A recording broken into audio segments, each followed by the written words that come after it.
بسم اللہ الرحمن الرحیم۔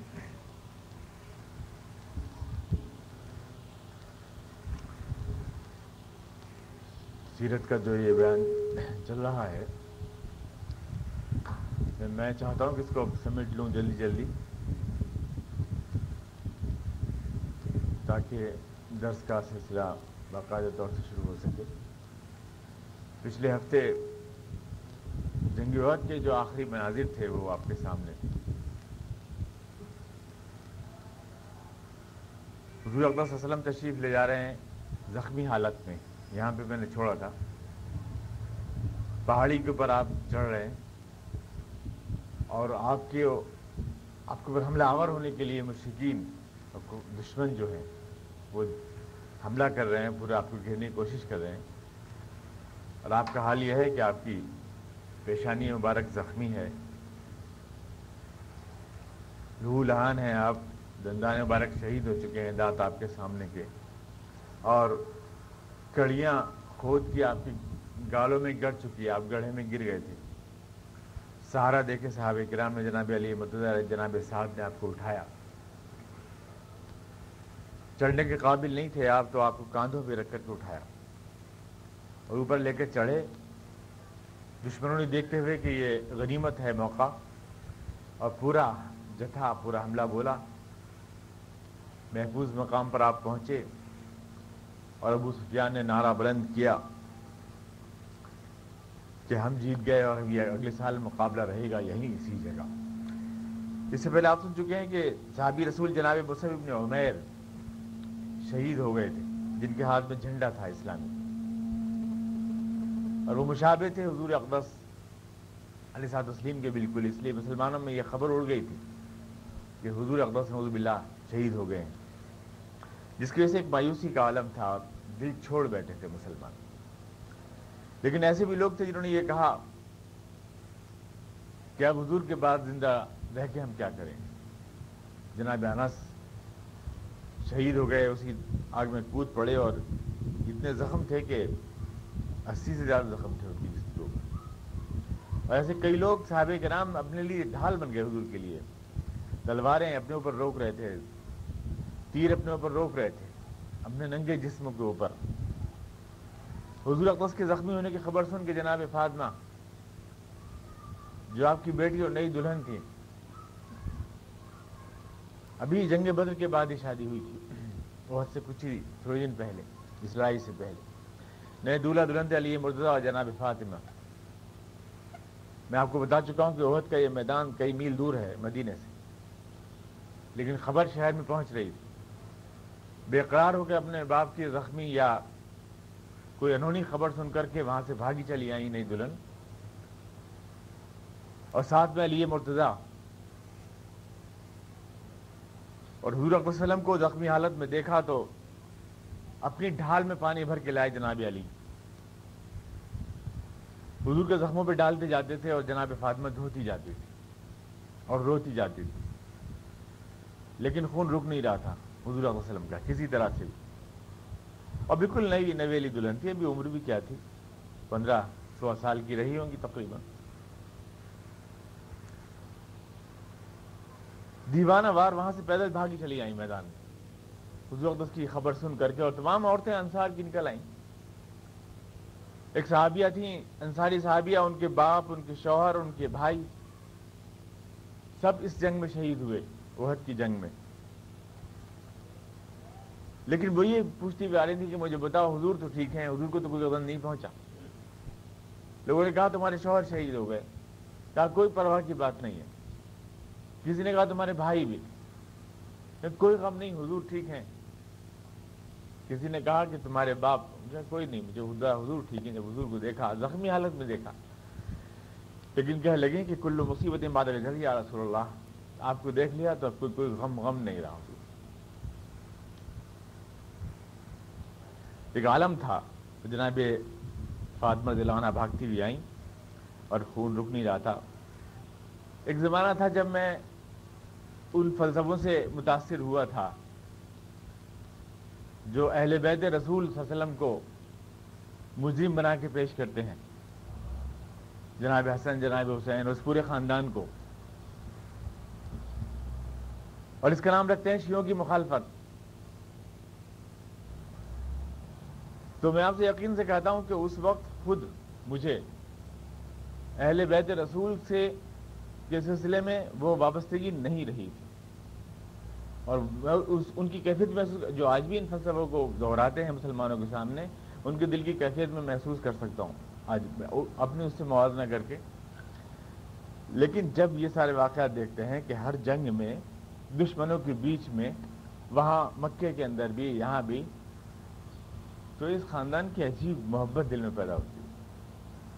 فاطمہ اور علی مرتضیٰ ہر دور میں دیکھو بالکل ابھی نئی شادی شدہ ہیں, نئی دلہن, اور چھوٹی سی عمر ہے فاطمہ کی, اور وہاں مکے میں بھی, لیکن دیوانہ وار بھاگ آ رہی ہیں اپنے باپ کے لیے قربان ہو کر کے, اور دھو رہی ہیں. پھر زخم نہیں رک رہا تو چٹائی لائی بھاگ کے کہیں سے, اس کو جلایا, جلانے کے بعد حضور کے زخموں پہ بھرا,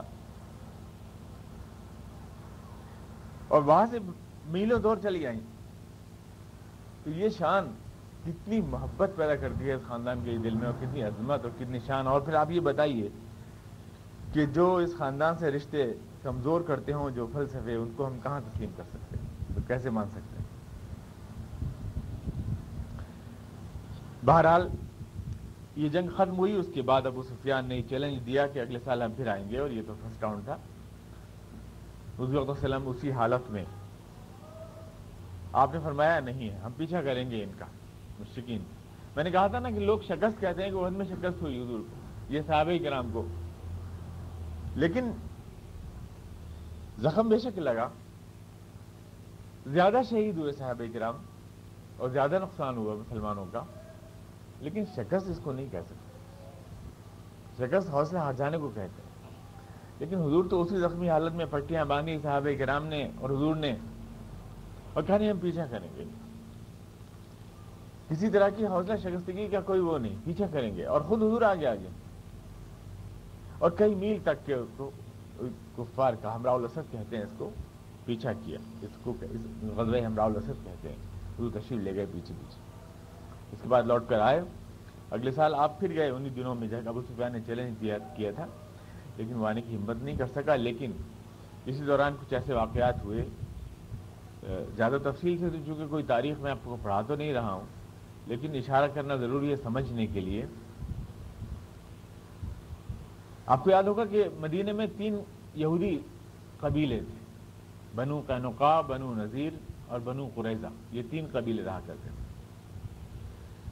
بدر کی جنگ کے بعد جب مسلمانوں کو فتح حاصل ہوئی تو ان کے دل میں اسلام اور مسلمانوں کی طرف سے اور حضور کی طرف سے دشمنی کی آگ بھڑکنے لگی, اور انہیں اپنا اقتدار کھسکتا ہوا دکھائی دینے لگا.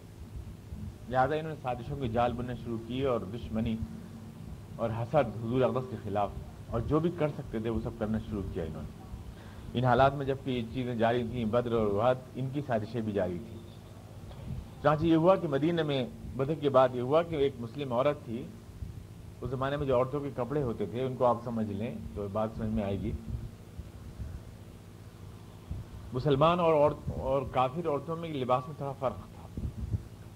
مسلمان عورتیں ایک ایسا وہ پہنتی تھیں, چادر جو یہاں کندھے سے لے کر کے اور ٹخنوں تک آتی تھی, ایسی چادر, اور اس کو بیچ میں پٹکا باندھ لیتی تھی.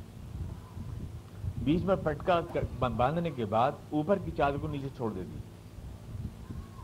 اوپر کا ڈریس الگ ہوتا تھا, لیکن اوپر کی چادر کو نیچے, اس طرح یہ دوہرا تہبند ہو جاتا تھا, تقریباً دوہرا, جس میں اوپر کا جو تہ ہوتی تھی اس کو منقش, اور اس میں کڑھائی بڑھائی اور اس طرح کی چیزیں ہوتی تھی, سجاوٹ زیبائش اس میں ہوتی تھی.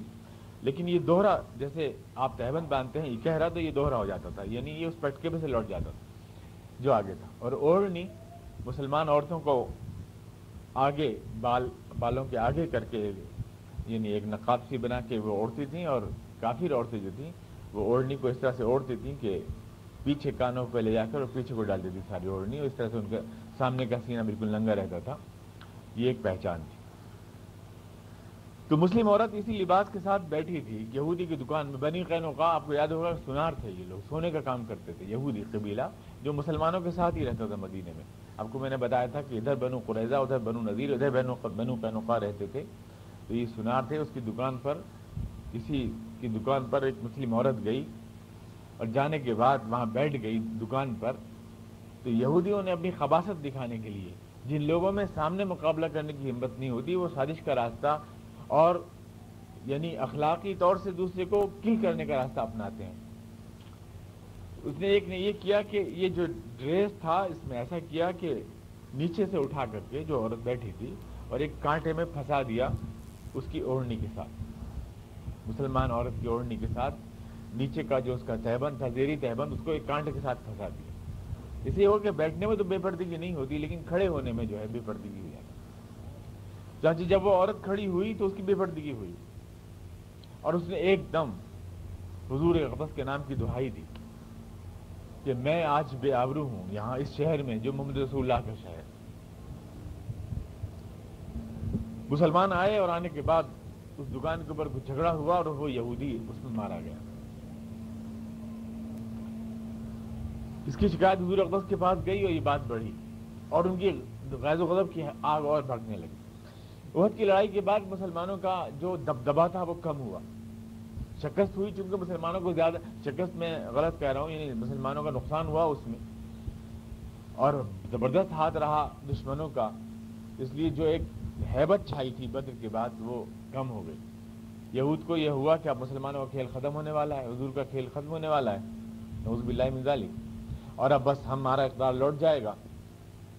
اس لیے انہوں نے مختلف سازشیں شروع کی اسلام اور حضور کے خلاف. بنو عامر کا قبیلہ تھا بنی کلاب, اس میں کچھ لوگ آئے اور کہا کہ ہم چاہتے ہیں کہ اسلام کی تبلیغ کے لیے آپ کچھ لوگ بھیج دیں. احد کی بات ہے, اس جنگ احد کی بات حضور اقدس نے 70 صحابہ کرام کو بھیج دیا. وہاں انہوں نے دھوکے کے ساتھ سب کو شہید کر دیا, تمام صحابہ کرام. یہ سب عالم اور قرآن یعنی حدیث کے عالم اور جاننے والے اسلام کو سکھانے کے لیے گئے تھے. ان کی شہادت کا حضور کو شدید غم ہوا. اور یہ جو قنوت نازلہ آپ دیکھتے ہیں کہ پڑھی جاتی ہے نماز میں, اللہم شتی شملہم, اللہم فرق دمہم, اللہم دمر دیارہم, یہ حضور اقدس علیہ السلام نے اسی وقت فجر کی نماز میں پڑھنا شروع کی. ان کے لیے بد دعا کیا, دھوکے سے شہید کر دیا سب کو. اس کا سردار بنو عامر تھا, اس قبیلے کا. عامر ایک صحابی عمرو بن امیہ لوٹ کر آ رہے تھے, راستے میں اسی قبیلے کے 2 آدمی ملے بنی کلاب کے, تو انہوں نے ان دونوں کو مار دیا. چھوٹ کے آ گئے تھے, ایک صحابی چھوٹ کے آ گئے تھے, ان 70 میں کسی طرح بھاگ آئے تھے, تو ان 2 آدمیوں کو مار دیا. اس قبیلے کا معاہدہ تھا بنو نذیر کے ساتھ, یہودی قبیلہ تھا.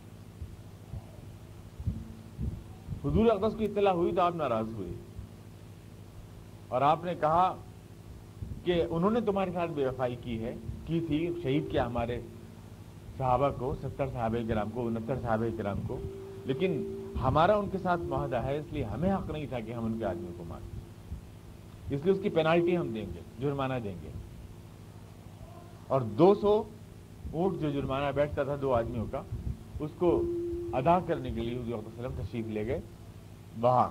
بنو نذیر سے چونکہ معاہدہ تھا, اس لیے بنو نذیر سے بھی بات رکھی کہ اس میں تھوڑا سی پارٹنرشپ تمہاری بھی ہو جائے, لیکن ان کے دل تو اسلام اور مسلمانوں کی طرف سے دشمنی سے بھرے ہوئے تھے. جس دیوار کے نیچے حضور بیٹھے تھے اس دیوار کے اوپر سے پتھر پھینک کر حضور کو شہید کرنے کی کوشش کی کہ یہ قصہ ختم ہو جائے گا, اور کہا کہ ٹھیک ہے ابھی ہم خون بہا کا انتظام کرتے ہیں اور ابھی ہم لاتے ہیں پیسہ اکٹھا کر کے, اور آپ یہاں تشریف رکھیے. اور یہ کہہ کر یہ کوشش کی کہ حضور اقدس جہاں بیٹھے ہیں وہاں پتھر گرا دیں آپ کے اوپر, بھاری سا ایک پتھر, اور نعوذ باللہ خدا نخواستہ آپ شہید ہو جائیں اور یہ قصہ ختم ہو جائے. اپنی دشمنی نکالنے کے لیے یہود سے, آواز میں خاص سے کوئی یہ کیا. حضور صلی اللہ علیہ وسلم اٹھائے وہاں سے, وہ سازش میں کامیاب نہیں ہوئی. آپ وہاں سے دیوار کے نیچے اٹھائے اور آپ نے فرمایا کہ مجھے محسوس ہوتا ہے کہ یہ لوگ بے وفائی پر آمادہ ہیں, دھوکہ دینے پر آمادہ ہیں, بنو نذیر. اس کے بعد بنو نذیر نے ایک اور آفر کی, انہوں نے کہا کہ آپ ہم اپنے 30 آدمیوں کو ہمارے پاس بھیج دیں, ہم اپنے 30 علماء کو لاتے ہیں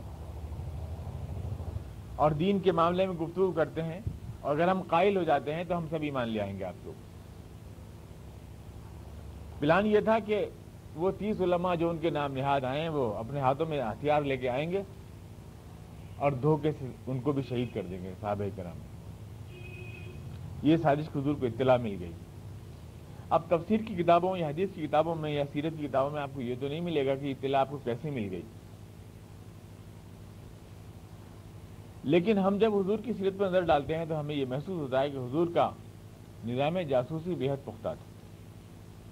ابھی میں جس جنگ کی طرف آ رہا ہوں، یہ جنگ احزاب کی طرف، اس میں آپ دیکھیں گے کہ حضور اقدس کو تو ان کی ایک ایک بات معلوم ہے، لیکن حضور خندق کھود رہے ہیں 7 کلومیٹر 6 کلومیٹر لمبی، اور اتنی لمبی خندق کھود کر ان کے آنے سے پہلے تیار کر لیتے ہیں، لیکن ان کو خبر تک نہیں ہوتی۔ یعنی اپنی خبریں لیک نہیں ہوتی تھیں حضور اقدس صلی اللہ علیہ وسلم کی، اور ان کی ساری خبریں حضور کے پاس رہتی۔ تو یہ اطلاع حضور کو مل گئی، اور حضور اقدس صلی اللہ علیہ وسلم نے ان کو نوٹس دیا کہ چونکہ تم نے وعدہ خلافی کی ہے، مدینے میں رہ رہے تھے بنو نذیر اس وقت تک، لہذا 10 روز کی آپ نے مہلت دی کہ 10 روز کے اندر جو ہے جو بھی آپ نے اس کی نئی پلانٹی رکھی ہو اس کی آپ نے مہلت دی، محاصرے کی کہ اس کے اوپر اظہار معذرت کریں ورنہ ایکشن لیا جائے گا اس کے خلاف، یا چھوڑ کے چلے جائیں، جو بھی تھا۔ یعنی وہاں سے قلعوں میں گڑھیوں میں رہتے تھے، آتام کہتے تھے ان کو، وہ جانے کو تیار بھی ہو گئے بنو نذیر، لیکن عبداللہ ابن ابی نے روک لیا اور یہ کہا کہ نہیں، سب معاملہ رفع دفع ہو جائے گا۔ جو رئیس المنافقین عبداللہ ابن ابی تھا، اس نے کہا کہ تم 2000 لوگ تو تم ہو اور پھر ہم لوگ ہیں، ہمارے ساتھی ہیں، اور 2-4 دن کی بات ہے، ان کا غصہ بھی 2-4 دن کا ہے، سب ٹھیک ہو جائے گا، نہیں تو مقابلہ کریں گے۔ ایسے کیسے جا سکتے ہو، تم مدینے کے اصل باشندے ہو، جا کیسے سکتے ہو؟ 10 دن کی جو مہلت حضور نے دی تھی وہ نکل گئی۔ 10 دن کے بعد حضور نے گھیر لیا ان کے قلعوں کو، اور انہیں حکم دیا کہ یہاں سے چھوڑ کے چلے جاؤ، مدینہ چھوڑ کے چلے جاؤ، اپنا جو سامان لے جا سکتے ہو لے جاؤ۔ یہودیوں کو تو آپ جانتے ہی انتہائی خسیس طبع کے ہوتے ہیں، جہاں جو اپنا سارا سامان یہاں تک کہ اپنے چوکھٹے اور کھڑکیاں تو گھڑ کے لے گئے گھروں میں سے، اور وہاں سے ان کا قصہ پاک ہو گیا، لیکن دشمنی کی آگ لے کے گئے دل میں۔ خیبر میں جا کے بس گئے یہ لوگ، لیکن اسلام اور حضور کی طرف سے دشمنی کی آگ لے کے گئے، اور انہوں نے یہ طے کیا کہ حضور علیہ وسلم کو نعوذ باللہ سبق سکھانا ہے۔ چیلنج دے چکے تھے حضور کو پہلے بھی کہ وہاں ان لوگوں سے لڑکے شیر بن گئے ہوں گے، کبھی ہم سے سامنا ہوا تو ہم دکھائیں گے کہ ہم کیا ہیں۔ سردار تھا ان کا حیی ابن اخطب، جس کی لڑکی جناب صفیہ حضور علیہ وسلم کی اہلیہ بنی بعد میں۔ حیی ابن اخطب یہودیوں کا سردار تھا، بنو نذیر کا۔ یہ تمام قبائل میں عرب کے، قریش کے پاس بھی گیا، ابو سفیان کے پاس بھی گیا، غطفان کے پاس گیا، بنو اسد کے پاس گیا، جتنے بھی قبائل تھے ان کے پاس گیا، اور جانے کے بعد ایک فیصلہ کن حملہ مدینے کے اوپر، اسلام پر، مسلمانوں پر کرنے کی ایک زبردست سازش تیار کی، جس کے لیے شعراء کی مدد بھی لی گئی۔ کئی شاعر تھے جو بڑے دشمن تھے حضور کے۔ کعب بن اشرف خود ایک یہودی شاعر، یہودی اس طرح سے تھا کہ باپ تو تھا قریشی، قبیلہ بنی طے کا تھا، اور ماں تھی یہودی، تو اس طرح باپ کے واسطے سے قریش میں اس کے روابط تھے اور ماں کے واسطے سے یہودیوں میں۔ بڑا زبردست شاعر تھا، حضور صلی اللہ علیہ وسلم بڑا زہر اگلتا تھا، اور جو مسلم عورتیں تھیں ان کو اپنے اشعار کے اندر رسوا کرتا تھا، ان کی جسمانی اعضاء کا نازیبہ الفاظ میں تذکرہ کر کے اور رسوا کرتا اور مذاق اڑاتا تھا، اور حضور علیہ وسلم کی ہجو کرتا تھا اشعار۔ تو ان شاعروں کی مدد سے ایک پورا طوفان برپا کیا پورے عرب میں، ان کے قصیدے، ان کے اشعار گائے گئے، اور پورا دشمنی کا ایک ماحول بنایا گیا، اور اس طرح سے اگلے سال شوال سن 5 میں عرب کی ایک متحدہ طاقت بنا کر یہ مدینے کے اوپر چڑھا لایا۔ قریش کی بھی 4000 لوگ اس میں تھے، غطفان کے 6000 لوگ اس میں تھے، بعض روایت کے مطابق 24000 کا لشکر یہ، بعض کے مطابق 30000 کا لشکر یہ، اس کو لے کر کے مدینے کے اوپر یہ حملہ آور ہونے کے لیے چل پڑا۔ حضور اقدس کو قدم قدم کی اطلاع مل رہی تھی، حالات بڑے ناسازگار تھے۔ مدینے میں یہودیوں نے ایک اور سازش کی تھی حضور کے خلاف، یہ سب احد کے بعد حالات بن رہے ہیں. حضور صلی اللہ علیہ وسلم کی ایک خوبیزاد بہن تھی جناب زینب رضی اللہ عنہا. آپ نے اپنے بیٹے جناب زید جو ممبولے بیٹے تھے آپ کے جناب زید ابن حارث ان سے ان کی شادی کر دی تھی, یہ دکھانے کے لیے کہ اسلام میں غلام اور آقا کا کوئی امتیاز نہیں. یہ غلام تھے جناب زید اور یہ پھوبیزاد بہن تھی, یعنی عرب کے سب سے شریف خاندان کی عورت تھیں. ان سے آپ نے نکاح کر دیا تھا ان کو اسلامی مساوات کو عملاً دکھانے کے لیے. ہم لوگ تو آج نہیں کر سکتے ایسا, ہم لوگ ویسے بات بہت کرتے ہیں اسلامی مساوات کی. آپ نے کر دیا تھا لیکن نباہوں کی شکل نہیں بن سکی. زید نے طلاق دے دی جناب زینب کو. ان کے مزاج میں وہی خاندانی دبدبا تھا, زید نباہ نہیں کر سکے, طلاق دے دی. حضور اقدس اور پھر قرآن کریم میں آیت نازل ہوئی کہ بیٹے صرف وہ ہوتے ہیں جو اصل بیٹے ہوں, بنائے ہوئے منہ بولے بیٹے جو ہوتے ہیں وہ بیٹے نہیں ہوتے. ادعوہم لآبائہم هو اقسط عند اللہ, قرآن کریم کی آیت نازل ہوئی. چنانچہ یہ ثابت کرنے کے لیے کہ زید آپ کے حقیقی بیٹے نہیں ہیں, آپ نے جناب زینب سے خود نکاح کر لیا, جناب زینب رضی اللہ عنہ, تاکہ یہ خیال جو عرب میں تھا کہ منہ بولے جو بیٹے ہوتے ہیں وہ بھی بیٹے ہوتے ہیں, یہ خیال مٹ جائے, کیونکہ بیٹے کی بیوی سے شادی نہیں کی جا سکتی تھی. تو آپ نے جناب زینب رضی اللہ عنہ سے جو آپ کی پھوبیزاد بہن تھی ان سے آپ نے نکاح کر لیا.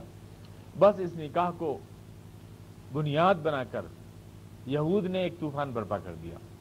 ایک تو یہ کہا کہ اپنی بہو سے شادی کر لی, حضور نے اپنی بہو سے شادی کر لی اور بالکل بھی نعوذ باللہ گویا کہ انہیں اس سلسلے میں جھجک نہیں آئی. حضور صلی اللہ علیہ وسلم خائف تھے اسی بات سے کہ یہ پروپیگنڈا کیا جائے گا. عرب کے ماحول میں جو چیز انتہائی بدنامی والی چیز ہوتی ہے, اگر میں ایسا کروں گا تو یہ چیز جو ہے ایک پروپیگنڈے کا موضوع بن جائے گی. منافقین تو رہتی تھی تلاش میں موقع کی حضور کو بدنام کرنے کے لیے اور مسلمانوں کو بدنام کرنے کے لیے. یہود کی ہمدردیاں ان کے ساتھ تھیں, لہذا ان کی متحدہ طاقت اسلام کو مسلمانوں کو اخلاقی اعتبار سے بدنام کرنے کے لیے یہ ہر بار استعمال کریں گے. قرآن کریم میں اس بات کا تذکرہ کیا گیا ہے. فلما قضا زید منها وطرا زوجناکها لکی لا یکون للناس علی اللہ, یعنی جب زید نے طلاق دے دی تو ہم نے آپ سے اس کا نکاح اس لیے کیا تاکہ لوگ یہ نہ سمجھیں کہ جو بیٹے ہوتے ہیں منہ بنائے ہوئے وہ بیٹے ہی ہوتے ہیں, یہ رسم ختم ہو جائے. اور پھر ایک یہ کہ زید سے طلاق ہونے کے بعد جناب زینب رضی اللہ عنہ کے لیے حضور سے موضوع کوئی رشتہ ہو بھی نہیں سکتا تھا. لیکن اس کا یہ رنگ دیا کہ حضور تو نعوذ باللہ پہلے سے ہی جناب زینب کو چاہتے تھے, اور وہی باتیں جو ہمارے ہاں ان لوگوں کا مسالہ بنی ہوئی ہیں, مستشرقین کا اور دوسرے لوگوں کا آج تک. یہ پروپیگنڈے کا ماحول برپا تھا حضور کے خلاف مدینے میں. ادھر سے یہ پورا لشکر آ رہا تھا مدینے پہ چڑھائی کے لیے. صحابہ کرام کی حالت بہت زیادہ اس وقت معاشی اعتبار سے نازک تھی. بنو قریظہ جو یہودی رہتے تھے مدینے میں وہ غداری پر آمادہ تھے اور منافقین ان کے ساتھ گٹھ جوڑ کیے ہوئے تھے. مسلمانوں کی معاشی حالت اور اخلاقی اعتبار سے حضور اقدس وسلم کے خلاف پروپیگنڈا ہو رہا تھا, اور مسلمانوں کی کل فوجی طاقت 3000 لوگوں سے زیادہ نہیں تھی, اور ان کے مقابلے میں ان سے 10 گنی طاقت مدینے پہ آ رہی جو چھوٹا سا ایک شہر تھا. تو ظاہر ہے کہ یہ بڑی سنگین صورتحال تھی. خود جو ہے یہودی مفکرین اس بات کو کہتے ہیں کہ ان حالات میں حضور اقدس وسلم نے, ڈاکٹر اسرائیل جو مشہور مورخ ہیں یہودی, وہ کہتے ہیں کہ اگر محمد صلی اللہ علیہ وسلم ان کی کتاب the messenger life of prophet Muhammad, ان حالات میں جس طرح سے فیس کیا محمد رسول اللہ صلی اللہ علیہ وسلم نے حالات کو, وہ ہمارے لیے یعنی وہ ناقابل قیاس ہے کہ اتنی کم فوجی طاقت کے ساتھ, جس کے پاس ہتھیار بھی نہیں تھے, صحابہ کرام بھی قلیل تعداد میں تھے, اور مدینے میں بھی آپ کے خلاف پروپیگنڈے کا طوفان برپا تھا, اور معاشی اعتبار سے بھی صحابہ کرام بھوکے تھے اور رسد بھی نہیں تھی کوئی. بنو قریظہ جو اندر رہتے تھے بغلی گھوسا, وہ غداری پر آمادہ تھے, اور باہر سے ایک لشکر جرار چلا آ رہا تھا. ایسے حالات میں ایک انسان 3000 آدمیوں کے ساتھ 30,000 کے لشکر کے سامنے کس طرح کھڑا ہوتا ہے, قرآن کریم نے سورہ احزاب کے اندر اس بات کو بیان کیا. لقد کان لکم فی رسول اللہ اسوۃ حسنۃ لمن کان یرجو اللہ والیوم الآخر. اے لوگو تمہارے لیے رسول اللہ کے اندر بہترین نمونہ ہے ہر اس شخص کے لیے جس کو اللہ سے امید ہے، جس کو آخرت پر یقین ہے. لمن کان یرجو اللہ والیوم الآخر، اس کے لیے ایک بہترین نمونہ ہے. قرآن کریم کی آیت جب پڑھی جاتی ہے ہمارے واعظوں میں تو یہاں پر اسوہ سے مراد لیتے ہیں، یہ ہمیشہ یہی ہوتا ہے کہ ہم حضور کے طریقے پر آ جائیں یا حضور کی سنتوں پر آ جائیں اور یہ آیت اس میں پڑھی جاتی ہے کہ حضور بہترین نمونہ ہے، اسوہ ہیں ہمارے لیے، تو اس سے مراد زیادہ زیادہ یہ لی جاتی ہے کہ ہم حضور کیسے کپڑے اور حضور کیسی شکل، یہاں پہ آ جاتے ہیں لوگ سے اتنی بات، حالانکہ وہ بھی پورے معنی میں نہیں لیتے. لیکن قرآن کریم نے جس سیاق میں بولا ہے اس کو اور اس لفظ کو، وہ یہ ہے تمہارے لیے بہترین نمونہ ہے اس شخص کے لیے جس کو اللہ سے امید ہے اور جس کو آخرت پر یقین ہے. یعنی کس طرح سے اللہ پر امید رکھنے والے اور خدا پر یقین رکھنے والے کیسے ان حالات میں ثابت قدم رہتے ہیں اور کس طرح دشمنوں کے مقابلے میں سفارہ ہوتے ہیں، یہ بہترین نمونہ ہے. یہ قرآن کریم بھی کہنا چاہتا ہے. اور اس کا مطلب یہ کہ جو لوگ مشکلوں سے ہراساں ہو جائیں انہیں نہ اللہ سے کوئی امید ہے نہ آخرت پر ان کو یقین ہے. 2 لفظ 3 لفظ بولے قرآن کریم، 2 لفظ، لمن کان یرجو اللہ والیوم الآخر، اللہ سے امید جس کو ہو، اللہ پر یقین، آخرت پر یقین، اور اس یقین سے پھوٹنے والی امید جو اللہ پر ہوتی ہے. تو اللہ پر ایمان اور آخرت پر ایمان، ان دونوں کا وہ پوائنٹ جس پہ یہ دونوں ایمان جوائنٹ ہوتے ہیں وہ ہے رسول کا اسوہ بننا. رسول جس کا اللہ پر یقین ہے، جس پر اللہ پر ایمان ہے اور آخرت پر یقین ہے، وہ اس کے لیے رسول کی زندگی میں بہترین نمونہ ہے. ان دونوں ایمانوں کا جوائنٹ پوائنٹ جو ہے وہ رسول اللہ صلی اللہ علیہ وسلم ہے. یہاں قرآن کریم جس سنت کو بیان کر رہا ہے وہ سنت صرف آپ کی انفرادی سنت نہیں ہے کوئی، یا آپ کی جو ہے تراش و خراش کی سنت نہیں ہے. میں آپ سے عرض کروں صفائی کے ساتھ جس طرح سے اس آیت کو موڑا جاتا ہے، بلکہ یہ سورہ احزاب کی آیت ہے اور سورہ احزاب کی کانٹیکسٹ میں بیان کی گئی ہے. احزاب کہتے ہیں لشکر کو، لشکروں کو، حزب کہتے ہیں عربی میں لشکر کو، احزاب ہے اس کی جمع، اس کے اندر یہ آیت بیان کی گئی ہے. اور اس کے بعد قرآن کریم کی جو آیات آگے آ رہی ہیں وہ دیکھیں جو اس کا مطلب واضح کرتی ہیں. وَلَمَّا رَأَى الْمُؤْمِنُونَ الْأَحْزَابَ قَالُوا هَذَا مَا وَعَدَنَا اللَّهُ وَرَسُولُهُ وَصَدَقَ اللَّهُ وَرَسُولُهُ. اور اس روز سارے عرب کے لشکروں کو جب اکٹھا دیکھا اللہ نے، اس کے رسول اور صحابہ کرام نے جب اکٹھا دیکھا تو ان کی زبان پر یہ بات آئی کہ سچ کہا تھا اللہ نے اس کے رسول نے، کہ حق کی راہ میں یہ مشکلیں تو پیش آتی ہی ہیں. وہ مشکلات سے ہراساں نہیں ہوئے بلکہ ان کو اللہ کے وعدوں پر یقین مزید بڑھ گیا. وصدق اللہ ورسولہ وما زادہم الا ایمانا وتسلیما. اور اس متحدہ دشمنی کو دیکھ کر تو ان کا ایمان اور بڑھ گیا، نہ وہ ہراساں ہوئے، نہ وہ لرزاں ہوئے، نہ وہ ترساں ہوئے، اور بڑھ گیا. من المؤمنین رجال صدقوا ما عاہدوا اللہ علیہ. قرآن کریم نے کہا، یہ نہایت مگر آپ غور کریں، ممتحن اگر یوں کہے وزلزلوا زلزالا شدیدا، واقعی مسلمانوں کو وہ امتحان بڑا شدید تھا.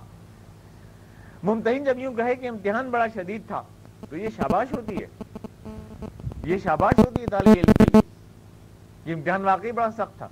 اور یہاں امتحان لینے والا خود کہہ رہا ہے کہ وزلزلوا زلزالا شدیدا، یہ بڑا سخت امتحان تھا جس میں کھرے اترے صحابہ کرام. آپ کو یاد ہوگا طائف میں رسول اقدس علیہ السلام کے پتھر مارے گئے، آپ کے گھٹنے زخمی کیے گئے، آپ کے ٹخنے تک توڑ دیے گئے. آپ قرآن کریم نے، یعنی وہ میں نے ایک بار کہا تھا آپ سے کہ طائف جو تھا رسول اقدس صلی اللہ علیہ وسلم کا یوم آزمائش تھا. اس دن اللہ نے اپنے رسول کو پیش کیا دنیا کے سامنے کہ دیکھو آزما لو ہمارے رسول کو جس طرح آزما سکتے ہو، پتھر مار کر، گالی دے کر، تھوک کر اور راہوں میں کانٹے بکھیر کر دیکھ لو کہ یہ اپنی راہ سے ٹس سے بس نہیں ہوئے. جس منزل پہ چلے تھے وہ اس پر ثابت قدم ہیں. وہ رسول کے لیے یوم آزمائش تھا اور اس کے صدقے میں اللہ نے ہجرت کے دروازے کھولے. آزمائش ہمیشہ فتح کے دروازے کھولتی، اور احزاب صحابہ کرام کو یوم آزمائش تھا. صحابہ کرام کا یوم آزمائش تھا اور اس کے صدقے میں اللہ نے فتح مکہ کے دروازے کھولے. اس دن صحابہ کرام نے ثابت کیا کہ وہ لا الہ الا اللہ کی شہادت دیتے ہیں وہ خالی ہونٹوں سے نہیں دیتے بلکہ ان کا دل اچھل کے ان کے ہونٹوں پہ آتا, ان کا دل تڑپ کے ان کے ہونٹوں پہ آ جاتا ہے. اس دن انہوں نے اپنے ایمان کو گویا کہ اپنے لہو سے, جو بھی آپ دیکھیں کہ 3000 انسانوں کا اس سردی میں, ٹھٹرتی ہوئی سردی میں مسلسل پھاوڑے چلا کر خندق کھودنا, 6 کلومیٹر 8 لاکھ مربع میٹر یعنی مٹی کاٹ کے پھینک دینا, بھوکے پیاسے پیٹوں کے ساتھ اس سردی کے موسم میں دن رات, صبح تڑکے سے لے کر رات تک خود حضور کی موجودگی میں. اور اس کے بعد ان سارے دشمنوں کو پیچھے سے بنو قریظہ غداری کر کے حملہ کر سکتے ہیں, آگے سے اتنا بڑا لشکر آ رہا ہے, اور اس میں حضور اقدس سے بالکل رشتہ وفا کو کمزور نہ ہونے دینا, اس سے بڑی آزمائش کیا ہو سکتی ہے جو صحابہ کرام نے نبھائی. اللہ پر ایمان, اللہ پر اعتبار, اللہ پر بھروسہ اور محمد پر اعتبار کر کے صلی اللہ علیہ وسلم وہ لوگ اس مقام تک آ گئے تھے جہاں انہوں نے اپنا کھو دیا تھا, اپنے آپ کو بالکل اپنا نفع نقصان نہیں سوچتے تھے وہ لوگ, اور اسی لیے وہ اللہ کی رضا اور محمد صلی اللہ علیہ وسلم کی شفاعت کے سزاوار ہیں, اس لیے جنتیں ان کے قدموں کا دھول ہیں. اسی لیے صحابہ کرام کا وہ مقام ہے کہ دنیا میں کسی کا نہیں ہو سکتا, اور اسی لیے دنیا کی ساری کامیابیاں ان کا مقدر بنی. جب کوئی ابراہیم آگ میں اللہ کا نام لے کے کود جائے, آگ تب پھول بنتی ہے, اس کے بغیر پھول نہیں بنتی. کامیابیاں ان کا مقدر اس لیے بنی کہ وہ اللہ پر ایمان اور محمد پر اعتبار کر چکے تھے مکمل طور سے, اور دنیا ان کی نظر میں بے قیمت ہو گئی تھی. ایک ہم بھی مسلمانوں کا دعویٰ کرتے ہیں, بھی ایمان کا دعویٰ کرتے ہیں, نعرے بہت کچھ, آستینوں میں بت, منہ میرا کعبہ شریف کی طرف, پیچھے اس امام کے اللہ اکبر, یہ تو ہمارا ایمان ہے.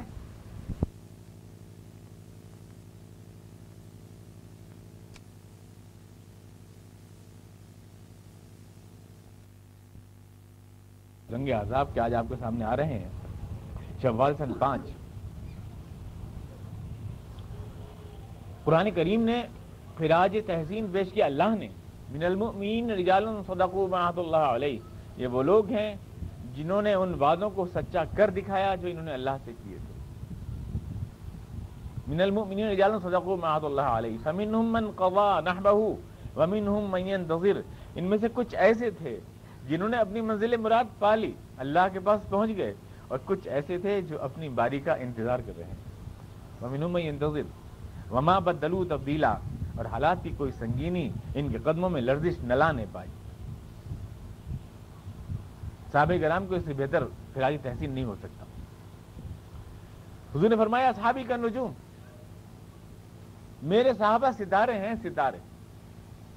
یہ تو ستاروں کا وہ قافلہ ہے جو آنے والی تمام نسلوں کی رہنما ہے ہمیشہ, اور جس کی وفاداری کی داستانیں ان پہاڑیوں پر آج تک لکھی ہوئی ہیں. ان پہاڑیوں کے دامن میں ان کی جھنکاریں آج تک گونجتی. رسول کے قدموں میں آئے تھے وہاں سے ہجرت کر کے, اور وہیں قدموں میں سو گئے حضور کے, لوٹ کے بھی نہیں گئے اپنے گھروں میں, وہیں سو گئے, اپنے کاروبار اپنے گھر چھوڑ کر لوٹ کے نہیں گئے, اور اپنا سب کچھ ترجیح دیا اور قربان کر دیا. اور پھر اس وقت جب خندق کھود رہی ہے تو بآواز بلند ایک ہی نعرہ تھا, نحن الذین بایعوا محمدا, ہم نے محمد رسول اللہ کے ہاتھ پر قسم کھائی. نحن الذین بایعوا, یہ کہ ہم جب تک زندہ رہیں گے ان کے ساتھ رہیں, ما بقینا ابدا, جب تک بھی رہیں, یہ ہم نے قسم کھائی. حضور اقدس نے صحابہ کرام کو جمع کیا اور کہا کہ بھئی یہ صورتحال درپیش ہے.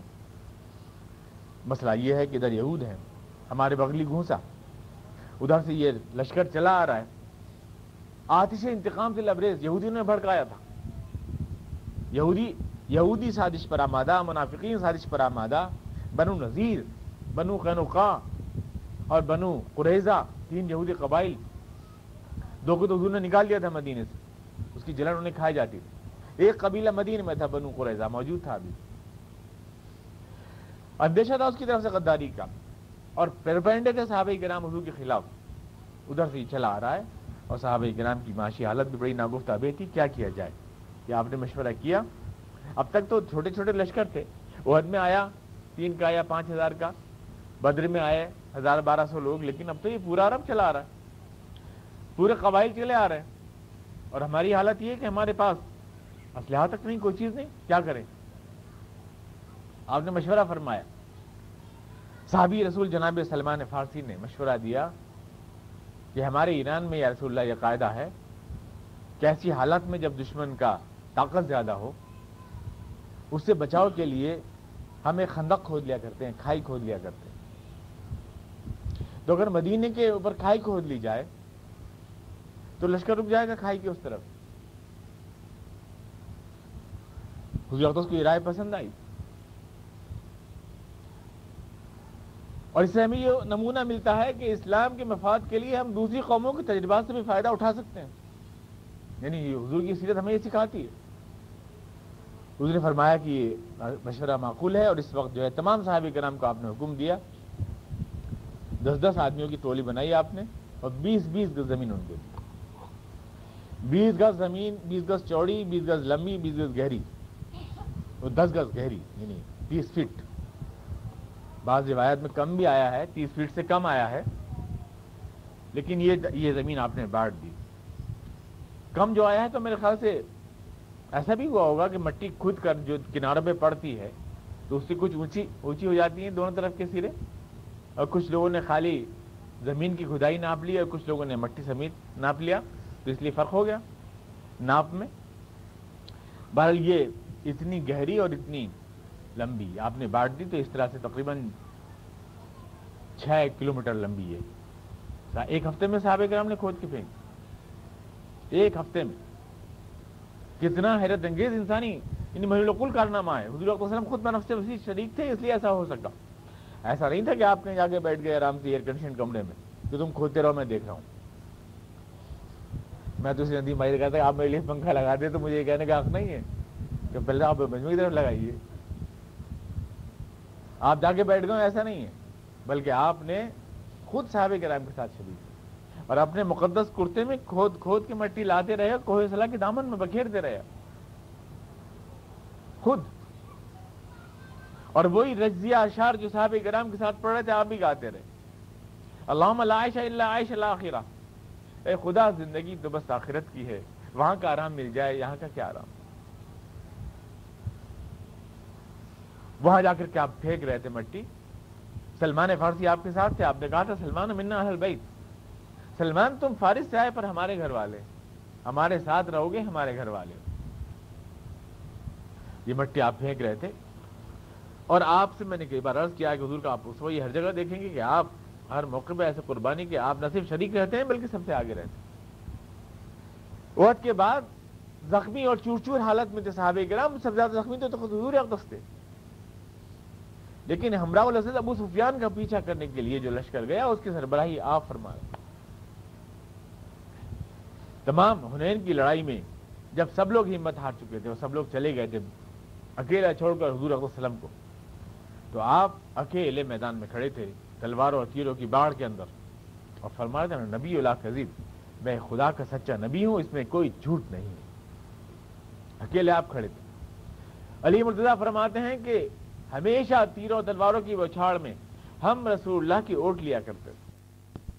یعنی آپ اس مقام پہ کھڑے ہوتے تھے جہاں کوئی بہادر سے بہادر آدمی بھی کھڑا ہونے کی ہمت نہیں کر سکتا, ہم آپ کی اوٹ لیا کرتے تھے. اشجاع العرب تھے آپ.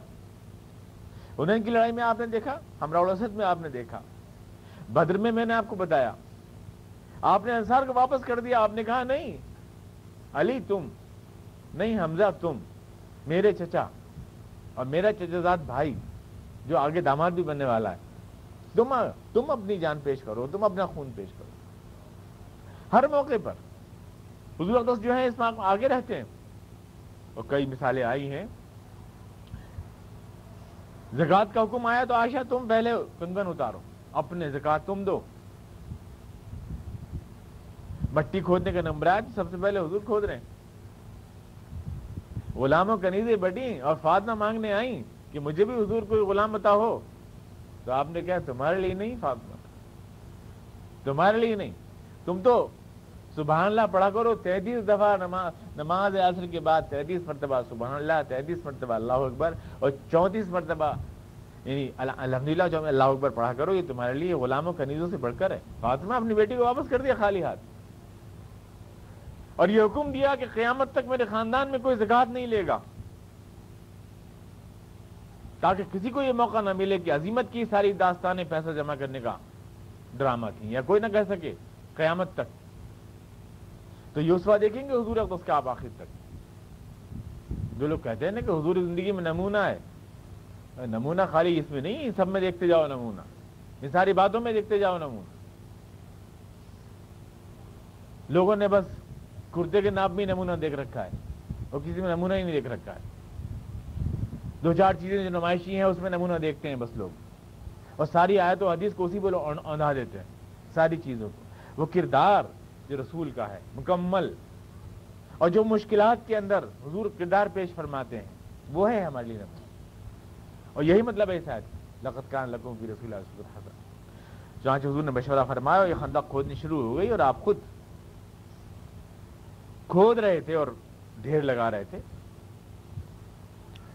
کھودتے کھودتے راستے میں راہ میں صحابہ کرام کو کئی دن 3 دن لگ جاتے تھے کھانا کھائے ہوئے. حضور کے پاس شکایت کے لیے آئے اور کہا کہ حضور کمر سیدھی نہیں ہو رہی، ٹوٹی جا رہی ہے کمر، اور ہم نے جو ہے بڑے بڑے پتھر باندھ رکھے ہیں پیٹ تاکہ کمر ٹوٹے نہیں ہماری کھودتے میں. خندق کھودتے میں کمر نہیں ٹوٹے، اس لیے آپ کرتا اٹھا کے دکھایا کہ پتھر بندھا ہوا ہے. حضور نے بھی اپنا کرتا کھولا تو اس پہ 2 پتھر بندھے ہوئے تھے. صحابی فرماتے ہیں کہ میں نے دیکھا کہ حضور علیہ وسلم جو ہے ہونٹ خشک تھے آپ کے، اور آپ کھود رہے تھے، اور مجھ سے حضور کی حالت دیکھ ہی نہیں گئی، اور میں اپنی بیوی کے پاس گیا اور میں نے کہا میں نے حضور کی اس حالت میں دیکھا ہے کہ آپ کے ہونٹ خشک ہیں اور آپ کے پیٹ پہ 2 پتھر ہیں اور آپ کھود رہے ہیں خندق، اور تمہارے اگر کچھ ہو لاؤ تو کھانے کے لیے لاؤ، میں حضور کو دے کے آؤں.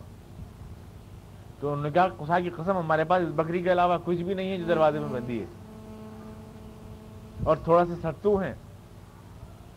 تو میں نے اس بکری کو ذبح کیا اور میں نے کہا حضور میرے پاس کچھ ہے، آپ گھر تشریف لے چلیں اور تھوڑا سا کچھ تناول کر لیں، کئی روز کے واقعے سے آپ ہیں. تو آپ نے کہا کہ نہیں، میں ان کے بغیر جو میرے صحابہ ہیں ان کے بغیر اکیلا نہیں کھاؤں گا. اور سب کو لے کے آپ گئے، اور آپ نے کہا اپنی بیوی سے کہہ دینا کہ پکا کے رکھ لے، اور اس کے بعد اس کے اوپر چادر ڈھک دے اور میں دیتا جاؤں گا سب کو. تو پھر حضور کی تشریف لے گئے اور آپ ایک ایک تھوڑا تھوڑا اس کو نکال کے سالن دیتے جاتے تھے، اور سب کو آپ دیتے گئے یہاں تک کہ سب لوگ شکم سیر ہو گئے. یہ روایت میں کہ سب لوگ اس میں شکم سیر ہو گئے اور آپ نے سب کو تھوڑا تھوڑا کر کے کھلا دیا. یہ بھی رویہ رہا کہ آپ نے اکیلے ان کے بغیر گوارا نہیں کیا. اور اس کے باوجود عالم یہ تھا کہ چٹان نہیں ٹوٹ رہی تھی. ایک صحابہ کرام آئے حضور کے پاس کہ حضور ایک چٹان آ گئی ہے وہ ٹوٹ نہیں رہی اور آپ جائیں آپ ذرا توڑ دیں. تو حضور کدال لے کے تشریف لے گئے اور حضور نے وسلم نے اللہ اکبر کہہ کے پہلی کدال ماری اور چنگاریاں اڑی کدال کے ٹکراؤ سے. تو آپ نے اللہ اکبر کہا اور آپ نے فرمایا کہ قیصر روم کے محل مجھے دے دیے گئے. اس کے بعد دوسری کدال آپ نے ماری، آپ نے اللہ اکبر کہا اور آپ نے کہا کہ کسرا فارس کے محلات میرے حوالے کر دیے گئے. اس کے بعد تیسری کدال آپ نے ماری اور آپ نے پھر اللہ اکبر کہا اور آپ نے کہا یمن کے محلات مجھے عطا کر دیے. اس میں کیا ملا آپ کو؟ کوئی آج کل کے عارف باللہ ہوتے تو یہ کہتے کہ واہ یہ اس فاقے کے عالم میں بھی محلات کے خواب دیکھ رہے ہیں. یہ تو کہتے ہیں کہ انہیں قیصر و کسریٰ کے محل یاد آ رہے ہیں اس فاقے کے اندر. اس کو میٹرسٹک دنیا پرستی کہتے یا اقتدار پرستی کہتے، اور کہتے کہ اسلام میں اقتدار کا کوئی دخل نہیں ہے، اسلام میں دنیا ماتب میں کوئی دخل نہیں ہے، چاہے اپنے آپ دنیا بھر لیں کتنی بھی. دوسروں کی دنیا دین بنانے والے اور آخرت بنانے والے دیکھا یہی کہ اپنی دنیا بنا لیتے ہیں دوسروں کی آخرت کے چکر میں. ان کی تو آخرت بنے نہ بنے ان کی دنیا بن جاتی ہے ان لوگوں کی. لیکن یہ کہ حضور علیہ وسلم نے اس موقع پر جو کچھ بھی فتوحات کے خواب دیکھے ظاہر ہے اپنے لیے نہیں بلکہ اسلام کے لیے دیکھے. اور پھر یہ اس سے صاف ظاہر ہے کہ حضور نے جب یہ خواب دیکھے تو اسلام کے لیے ایسے خواب دیکھنا کوئی جرم نہیں ہے یا کوئی یہ قابل اعتراض بات نہیں ہے کہ ایسے خواب دیکھنے والوں پہ الزام تراشیاں کی جائیں نام نہاد دیندار طبقے کی طرف سے. اس کے بعد حضور صلی اللہ علیہ وسلم جو ہے یہ ہوا، اور اس کے بعد 10 گز چوڑی اور 5 یعنی گہری یہ خندق کھود گئی. اب یہ جب لشکر آیا وہاں سے 3 طرف سے مدینہ میں آپ کو بتا چکا ہوں کہ گھرا ہوا ہے باغات سے اور نخلستان سے اور پہاڑوں سے، چونے کے پہاڑ اور اس طرح کے پہاڑ ہیں. ایک طرف سے کھلا ہوا ہے، ادھر ہی آپ نے خندق کھودی، ادھر سے پورا راستہ آپ نے بند کر دیا آنے کا. اب جب یہ لشکر آئے اور کوہ صلا کے دامن میں آپ خیمہ زن ہو گئے صحابہ کرام کو لے کر، اور پورے اس پہ ڈسپلے کر آپ نے پوری خندق کے اوپر صحابہ کرام کو پھیلا دیا تاکہ کوئی ادھر سے پار کرنے کی ضرورت نہ کر سکے. انہیں معلوم ہی نہیں، پوری خندق خود کے تیار ہو گئی. یہ 6 کلومیٹر کی 5 کلومیٹر کی خندق خود کے تیار ہو گئی، یہ 8 لاکھ مکعب میٹر مٹی خود کے تیار ہو گئی. ان کو خبر بھی نہیں ہوئی. یہاں آنے کے بعد ابو سفیان کی سربراہی میں جب یہ لشکر پہنچا تو عقل گم گئی ان لوگوں کی. کہا واللہ یہ تو عجیب چال چلی ہے محمد نے، تو عجیب چال چلی ہے، عرب میں تو کبھی ایسا ہوا نہیں. اب ایک دوسرے کا منہ تک رہیں گے، آپ کیا کریں؟ ساری بھاگ دوڑ، 1 سال کی جدوجہد، قبائل کو جوڑ کے لائے تھے، اکٹھا کیا تھا، آگ بھڑکائی تھی، اشعار گائے گئے تھے، جلسے کیے گئے تھے، ماحول بنایا گیا تھا، اور یہاں پر یہ تو محفوظ ہے. انہوں نے ایسا انتظام کیا کہ آگے کچھ کر نہیں سکتے. ہم کیا کریں؟ غطفان والے الگ ٹھہر گئے اور یہ قریش الگ ٹھہر گئے، یہود یعنی دوسرے قبائل بنو سلیم والے الگ ٹھہر گئے. کیا کریں؟ مشورہ کریں، کیسے کریں؟ اب کیا کریں مقابلہ؟ اور صحابہ کرام یہاں پھیلے ہوئے تھے کہ ادھر سے اگر کوئی آنے کی کوشش کرے یا تیر پھینکے یا گھوڑا کودانے کی کوشش کرے تو ہم اس کو یہاں سے روکیں، مقابلہ کریں اس کا. کئی روز تو اسی گوموں میں گزر گئے، جس میں کچھ نہیں آیا کہ کیا کریں. اور پھر کوشش کی ایک روز کودنے کی. عمرو بن عبدود ایک بہت بڑا بہادر تھا، مشہور تھا کہ 1000 آدمی بھی اس کا مقابلہ نہیں کر سکتے. پورے عرب میں اس کا نام تھا. پیر کے نیچے کھال کو اونٹ کی دبا کے کھڑا ہو جاتا تھا، اور 100 آدمی زور لگاتے تھے، اس کے پیر کے نیچے سے کھال کھینچ نہیں پاتے تھے، اتنا طاقتور تھا. کود کے آ گیا ادھر، نوفل تھا ایک، اس کے ساتھ وہ کود کے آ گیا اور اس نے آن کے چیلنج کیا کہ مسلمانوں کون ہے جو میرا مقابلہ کرے گا تم میں سے. کسی کی ہمت نہیں ہوئی. جناب علی مرتضیٰ کھڑے ہوئے، حضور صلی اللہ علیہ وسلم کے داماد، اور کہا کہ حضور سے عرض کیا کہ حضور میں اس کا مقابلہ کرنا چاہتا ہوں. چھوٹی سی عمر تھی، جناب علی مرتضیٰ بالکل نوخیز ابھی نوجوان تھے، جیسا میں نے آپ نے عرض کیا ابھی شادی ہوئی تھی. حضور نے شفقت سے فرما دیا علی یہ عبدود ہے، اور آپ نے بٹھا دیا. دوبارہ پھر اس نے چیلنج کیا کون کھڑا ہوتا ہے میرے مقابلے میں. پھر جناب علی مرتضیٰ کھڑے ہوئے کہ حضور میں اس کا مقابلہ کروں گا. آپ نے فرمایا علی یہ عبدود ہے، پھر بٹھا دیا. دوبارہ پھر اس نے چیلنج کیا تو پھر حضور اقدس نے اجازت دی کہ جاؤ اور اس کا مقابلہ کرو. طوفان، پہاڑ، دیو ہیکل پہاڑ جیسا، اس کے سامنے علی بہت چھوٹے قد کے تھے، علی مرتضیٰ بہت چھوٹے قد کے تھے، استقامت تھے. جناب ابوبکر صدیق رضی اللہ عنہ تو بہت لمبے تھے، عمر فاروق رضی اللہ عنہ بھی بہت لمبے تھے، چوڑی ہڈی کے تھے. اور یہ جو تھے ابوبکر صدیق رضی اللہ عنہ دبلے پتلے تھے لیکن لمبے لمبے تھے دونوں. اور جناب علی مرتضیٰ بہت چھوٹے تھے. میں نے آج ایک سنایا تھا لطیفہ کہ وہ ایک بار جا رہے تھے تو سورج پیچھے تھا، ابوبکر صدیق رضی اللہ عنہ، عمر فاروق رضی اللہ عنہ، جناب علی مرتضیٰ یہ ساتھ ساتھ جا رہے تھے. تو سایہ پڑ رہا تھا سامنے. تو عربی میں جب آپ لنا لکھیں تو ایسا ہوتا ہے کہ لام بنتا ہے لمبا سا، اور پھر ایک الف بنتا ہے لمبا سا، اور بیچ میں نون بنتا ہے چھوٹا سا. ابوبکر صدیق نے کہا کہ علی فینا کہ نون فی لنا، علی ہمیں ایسے لگ رہے ہیں جیسے لنا کا نون لگتا ہے، یعنی بیچ میں ادھر لمبے اور بیچ میں جیسے لنا کا نون ہوتا ہے. تو عربی میں لا کہتے ہیں نتھنگ، نہیں کو کہتے ہیں لا. عمر علی مرتضیٰ نے کہا کہ لولم اکن لگن تم لا، ہاں اگر میں نہ رہوں تو تم لا ہو جاؤ گے، یعنی تم کچھ بھی نہیں رہو گے. تو آپ اس کے قد کا اندازہ لگائیں کہ جناب علی مرتضیٰ کا قد بہت چھوٹا تھا، تو علی عبدود بہت لمبا چوڑا پہلوان حضرت سامنے گئے تو ہنسا دیکھ کے کہ کون ہے بھتیجے؟ بھتیجے کون ہو تم؟ کیوں اپنی جان کے دشمن ہوئے ہو؟ جناب علی مرتضیٰ نے فرمایا کہ عبدود تمہیں یاد ہوگا کہ تم نے عرب میں یہ اعلان کیا تھا کہ عرب کا کوئی بھی آدمی اگر مجھ سے 3 چیزیں مانگے گا تو میں اس کو ایک چیز ضرور دوں گا، تمہیں یاد ہے؟ عبدود نے کہا مجھے یاد ہے۔ تو علی مرتضیٰ نے کہا کہ میں تم سے 3 چیزیں مانگتا ہوں، پہلی بات تو یہ کہ تم اسلام قبول کرو، تسلیم ہے؟ اس نے کہا مجھے منظور نہیں ہے۔ تو علی مرتضیٰ نے کہا کہ تم یہاں سے واپس چلے جاؤ لشکر لے کے اپنا، منظور ہے؟ تو اس نے کہا مجھے منظور نہیں ہے۔ تو علی مرتضیٰ نے فرمایا پھر تیسری بات یہ ہے کہ تم مجھ سے مقابلہ کرو، یہ میری تیسری مانگ ہے۔ بہت زور سے ہنسا اور کہنے لگا مجھے امید نہیں تھی کہ اس آسمان کے نیچے کوئی شخص مجھ سے یہ مطالبہ بھی کرے، یہ چیلنج بھی کرے گا، اور یہ کہا کہ میں پودنے ہو تم ذرا سے، میں تمہیں قدر کرنا نہیں چاہتا۔ علی مرتضیٰ نے فرمایا لیکن میں تو چاہتا ہوں۔ غصے سے بےتاب ہو گیا، اس نے اپنے گھوڑے کے اوپر ایک تماچہ رسید کیا غصے میں، اور تلوار اٹھا کر حضرت علی کے اتنے زور سے ماری کہ انہوں نے اس کو ڈھال پہ روکا۔ ڈھال حالانکہ پھسلواں ہوتی ہے اور لوہے کی ہوتی تھی، لیکن اپنی ڈھال پہ روکا تو ڈھال کے ٹکڑے اڑ گئے اس کے، اور ڈھال کے ٹکڑے ہونے کے بعد تلوار نیچے آ کر سر پر لگی جناب علی مرتضیٰ اور خون جاری ہو گیا، سر پھٹ گیا۔ اس کا نشان تا زندگی رہا حضرت علی مرتضیٰ کے ماتھے پر۔ ذوالقرنین نام ہے علی مرتضیٰ کا، یعنی 2 سینگ، ذوالقرنین کہتے ہیں 2 سینگ والے۔ پہلا زخم تو لگا یہ عبدود کے ہاتھوں ماتھے کے ایک سائیڈ میں، اور دوسرا زخم لگا ابن ملجم کے ہاتھوں جس نے آپ کو شہید کیا تھا دوسری سائیڈ میں۔ تو یہ 2 ماتھے پہ نشان جو بن گئے، اس کی ذوالقرنین کہتے ہیں علی مرتضیٰ کو۔ تو یہ نشان بن گیا تھا عبدود کے تلوار کا۔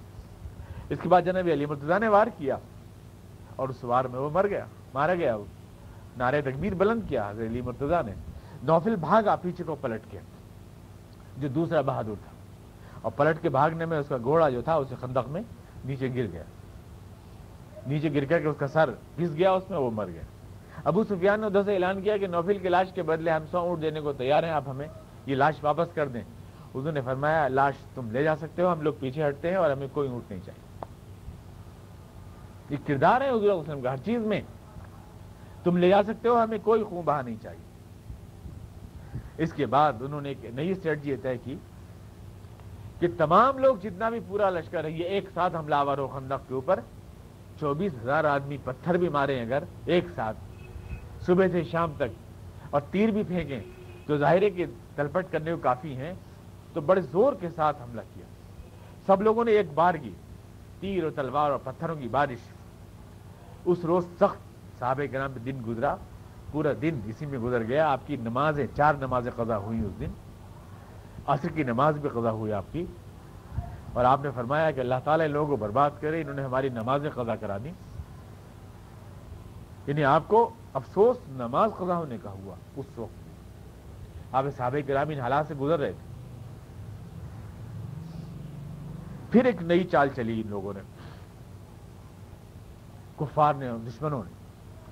انہوں نے کہا کہ اگر کسی طرح سے مسلمانوں کو بنو قریظہ سے الجھا دیا جائے، جو یہودی قبائل اندر رہتے ہیں، قبیلہ رہتا ہے اندر، اور ادھر ان سے ان کی لڑائی چھڑ جائے تو یہ لوگ ادھر انوالو ہو جائیں گے، اور اس دوران ہمیں خندق کو پاٹنے کا موقع مل جائے گا، اور یہ مٹی دھکیل کے ہم خندق پاٹ کے اندر گھس جائیں گے۔ تو اگر کسی طرح سے ان کی لڑائی ان سے کرا دی جائے تو یہ لوگ یہ خندق چھوڑ کے ادھر کو چلے جائیں گے، اور یہ خندق خالی ہو جائے گی، اور اس طرح سے ہم اس جنگ کو جیت لیں گے۔ جنگ میں تو اسٹریٹجی ہوتی ہے۔ چانچہ حیی ابن اخطب جو بنو نذیر کا سردار تھا، یہ گیا اور جانے کے بعد اس نے بنو قریظہ کے دفتر میں، یعنی ان کے قلعے میں گیا،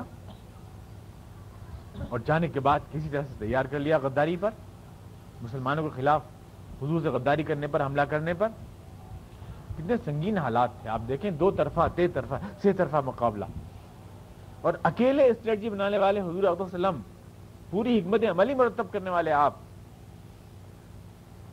سارے ادھر کی دشمنوں سے، ادھر کے دشمنوں سے، حالات سے، اس پروپیگنڈے سے جو اسلام کے خلاف ہو رہا ہے، مسلمانوں کے خلاف ہو رہا ہے، یہ سب ایک متحدہ حکمت عملی جو اسلام کے خلاف ہے، اس کو کیسے فیس کر رہے ہیں حضور صلی اللہ علیہ وسلم۔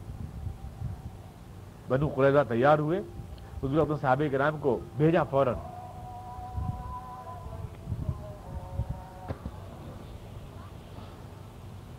صحابہ کرام کو حضور نے بھیجا کہ جا کے پتہ لگائیں کہ کیا بنو قریظہ مسلح غداری پر آمادہ ہیں، اور آپ نے فرمایا کہ اگر تمہیں ان سے غداری کی اطلاع ملے تو تم مسلمانوں میں آ کر بتانا نہیں، میں نے ان کے حوصلے ٹوٹ جائیں گے۔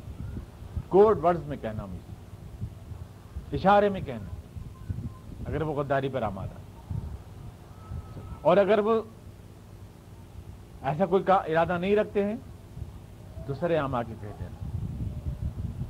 تو حضور اقدس کے بھیجے ہوئے صحابہ کرام یا آپ کے جاسوس جب آئے تو انہوں نے آ کے کہا ازل و قارہ،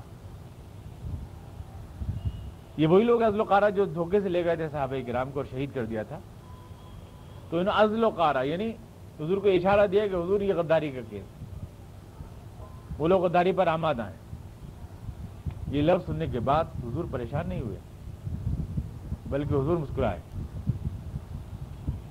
کیوں اور کس طرح مقابلہ کیا آپ نے اس غداری کا، اور کس طرح سے فیس کیا ادھر کے لشکر کو بھی، بنو قریظہ کو بھی، یہ بڑی ایک دلچسپ موڑ ہے کہانی کا۔ اگلے درس میں انشاءاللہ آپ سے